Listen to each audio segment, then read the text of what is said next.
Hello,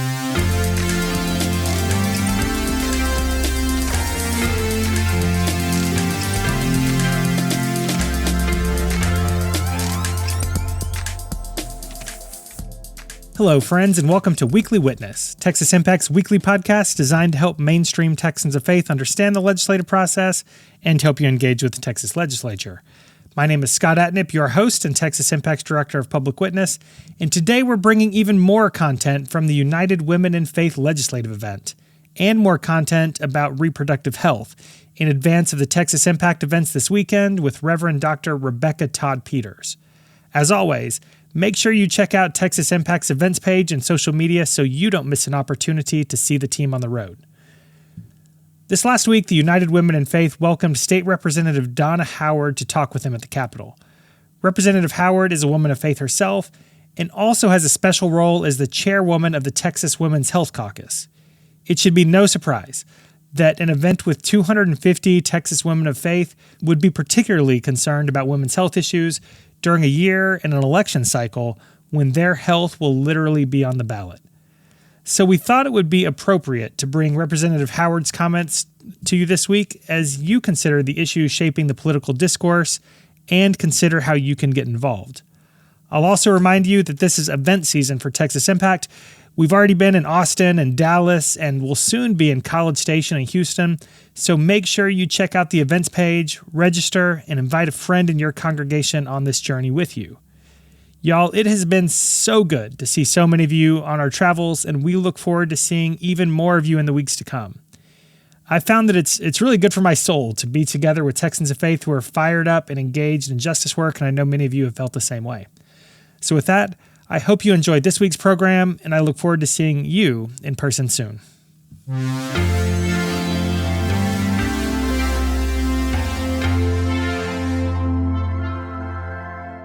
The fact is that we talk here a lot about faith in guiding what we do, but oftentimes it's limited to a particular version of faith. And your presence and the folks that work within Texas Impact allow the legislators to see that faith encompasses a much greater perspective than sometimes people here think is the case. Your voice is critical. So I can't emphasize enough how grateful I am that y'all take the time to do this, that you show up in our offices. I was speaking with a Methodist Sunday school class the other day, and one of the things that someone in the class said is, who participates through Texas Impact and other ways, is that she was so glad she happens to be a Democrat, she was so glad as a Democrat to be able to go to Republican offices and thank them and build those relationships with them, especially in this case over anti-voucher legislation. So again, it's a broader perspective, it's a more inclusive perspective, and that's really necessary here for us, especially where we are right now with such polarization and such limited vision for what we can be. So I'm going to say a little bit about women's health care, maybe have a few minutes for a few questions before I have to head out to something else, but I am the chair of the Women's Health Caucus, which means that I am actively involved with women's health care issues, and I'm seeing what y'all are passing out, and glad to see that there are some things we were able to accomplish this session, thanks to people like y'all who showed up and testified, sent cards and letters and that sort of thing. I'm intrigued by the different faith statements on abortion and bodily autonomy. I will definitely be reviewing that when I have a chance to. But the fact is that I came here, I came in a special election at the beginning of 2006. And those first couple of sessions that I was here, women's issues were women's health care issues were a part of what we talked about, but it really wasn't until the 2010 election when the so-called Tea Party became dominant and we had big changes in our legislative makeup prior to that time, we were pretty evenly divided, 76 Republicans, 74 Democrats. We worked together. We found common ground as we would move forward. That election changed things dramatically in that we ended up with only 49 Democrats. We didn't even have to show up for a quorum. That's how drastic the change was.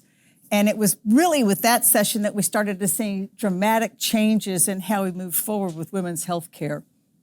2011, the session that came after that 2010 election, women's health care in the state was cut by 2/3. It was an effort to punish Planned Parenthood, but it had huge collateral damage that impacted faith-based healthcare delivery services, academic-based delivery services, federally qualified health centers all over our state. All of a sudden, women were losing access to this very necessary care.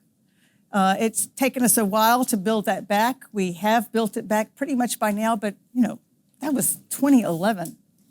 This is a long time ago, and it's taking us this long to get built back. And then, of course, over that period of time, session after session, we were dealing with decreasing access to abortion in particular, but to women's health care in general, but really to abortion. And the tragic thing I think right now for so many of us is the fact that we have one of the highest maternal morbidity and mortality rates in the country, and even in the developed world. And we have made some progress, but we still have a huge way to go to ensure that people have healthy pregnancies and deliveries and can take care of those babies. The other thing I will mention is that over half of the births in this state are Medicaid births.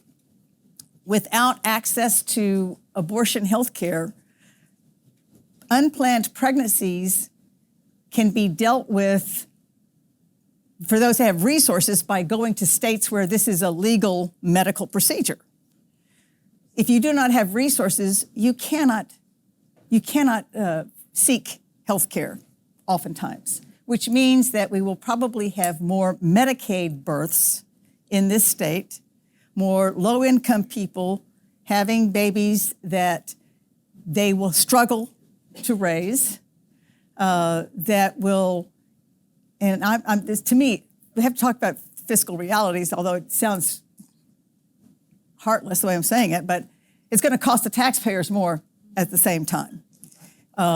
It's going to be, we already know that we've had increased births in our state since the Dobbs decision occurred.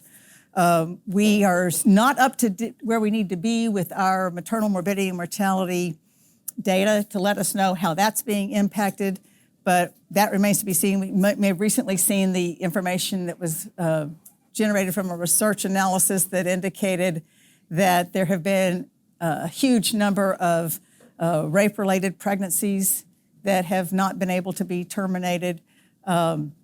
Just the list goes on and on. So, there's so many ways to look at this with the different faiths, that it's important that we find, and I struggle with this myself, find ways to convey our faith-based response to these things that are happening. And that's where I rely on y'all to help us do that. Some of the good stuff that happened this session, as I said, as a result of y'all's work, oh my gosh, finally we got 12 months postpartum coverage for Medicaid. Yay.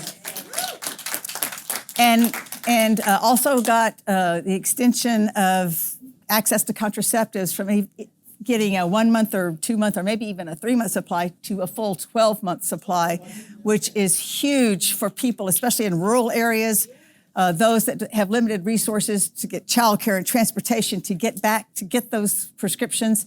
12 months, that's going to help with the unplanned pregnancy issue too.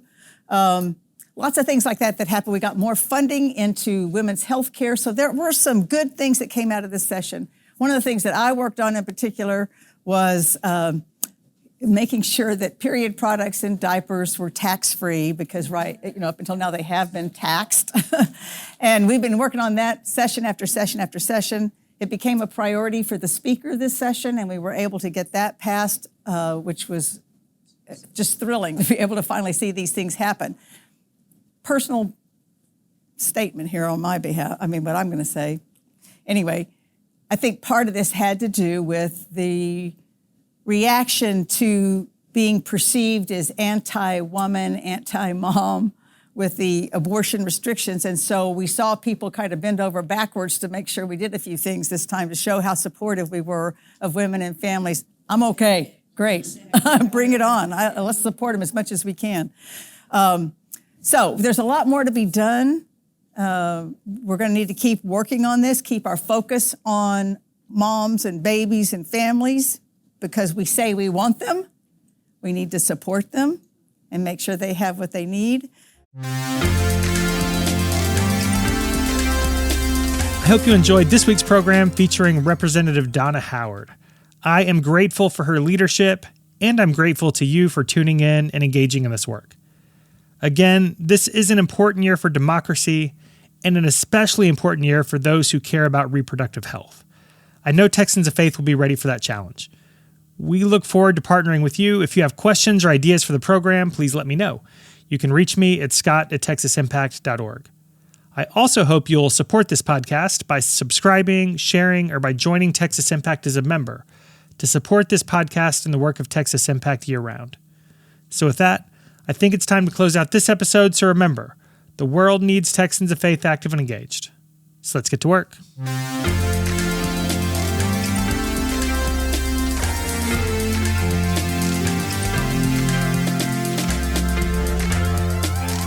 Weekly Witness is hosted by Scott Atnet, engineered and produced by David Fasalo. Our executive producer is B. Moorhead. The opinions expressed on Weekly Witness are those of Texas Impact and our guests, and do not necessarily reflect the views of our sponsors. Weekly Witness is a product of Texas Impact, people of faith working for justice. Visit us online at texasimpact.org.